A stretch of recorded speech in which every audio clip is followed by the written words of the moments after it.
¿Qué hay de nuevo en relación con la situación Venezuela,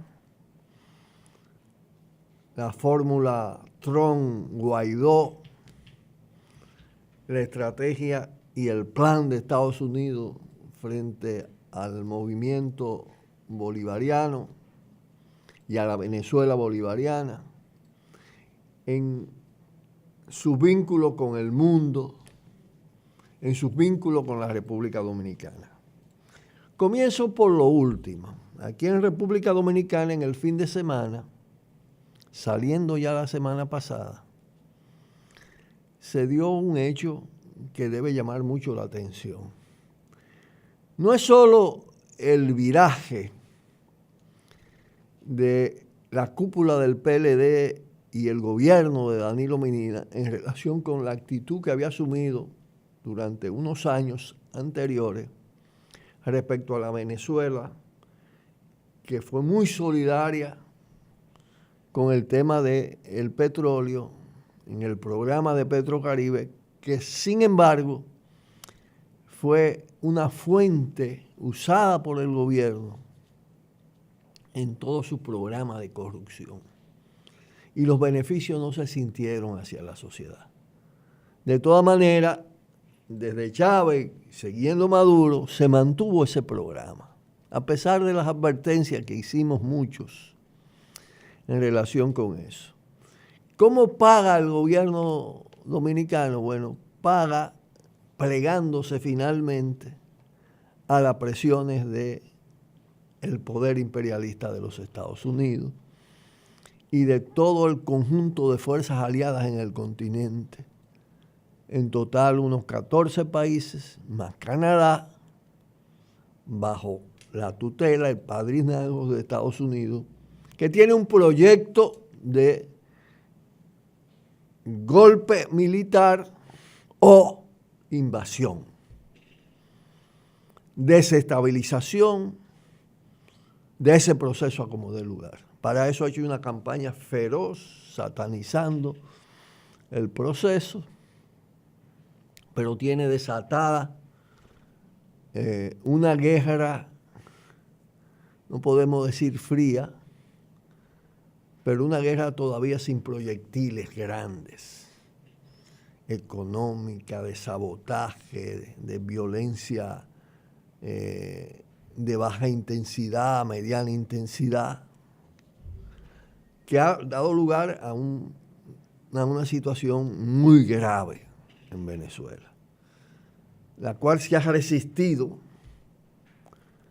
con sus errores, como hemos dicho, con sus inconsecuencias muchas veces, porque en lugar de profundizar el proceso, Maduro y el grupo de gobierno en Venezuela ha seguido con la idea de hacer un proceso de cambio coexistiendo con el gran capital y con todos los aliados y subordinados a los Estados Unidos. Y esos son los que le han hecho la vida imposible. Ahí no se ha profundizado como es debido el proceso. En ese contexto, la Unión Europea estaba agachada un tanto. Finalmente tomó la posición muy propia de ser un componente del imperialismo occidental que tiene como centro a Estados Unidos, como centro hegemónico. Finalmente Europa gira en todos esos problemas de acción, de guerra global, componentes de la guerra global, que si en Irak, que si en Afganistán, que si en Libia. Bueno, en Libia participó la OTAN. Pues aquí vuelven a subordinarse a la política de Estados Unidos y la Unión Europea ha hecho una advertencia diciendo: si usted no hace elecciones en breves días, nosotros vamos a tomar acciones más fuertes. Es decir, están planteando, vamos a reconocer a Guaidó. Se van a poner a la par con Estados Unidos y el grupo de los 15 Estados de América. 16 con Estados Unidos. Ese es un elemento nuevo. En República Dominicana, Entonces, el gobierno del PLD se sumó a eso en un acto perverso se arrastra frente a la política norteamericana, como esos otros estados y países, se alía a la extrema derecha latinoamericana, incluso a la corriente que tiene un eje fascistoide. Y no solo eso, sino que además los dos principales partidos de la llamada oposición se ponen todavía más a la derecha, exigiéndole al gobierno todavía ser más drástico y ser más categórico en el apoyo a Guaidó y en el desconocimiento de Maduro.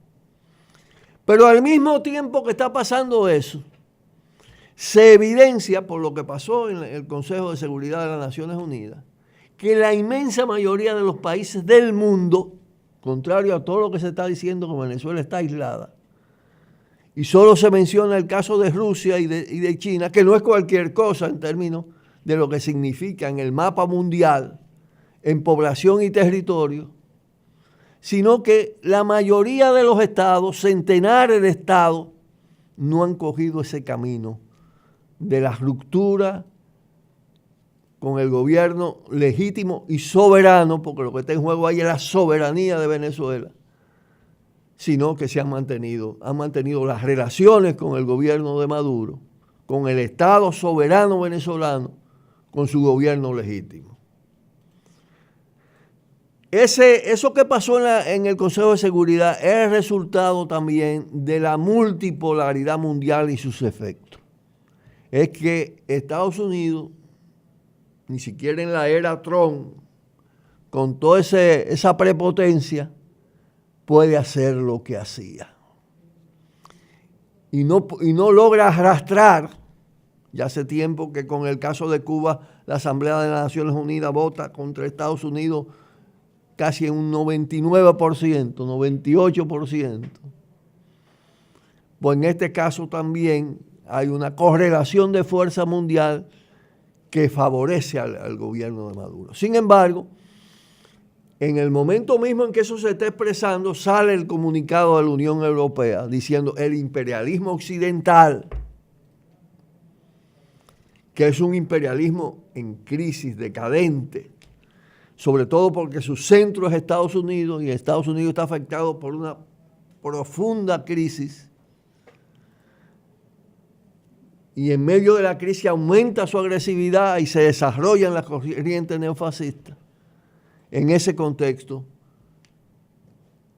se vislumbra claramente una situación en la que, si bien hay una determinación de actuar contra Venezuela y desestabilizar ese proceso, le va a resultar realmente difícil. La confrontación está planteada y en el escenario nacional el control de la situación lo tiene todavía el gobierno de Maduro, y lo otro es una figura fantoche, una creación publicitaria de los Estados Unidos, el llamado Juan Guaidó. Pausamos y volvemos. Cuidado. Tiro al blanco.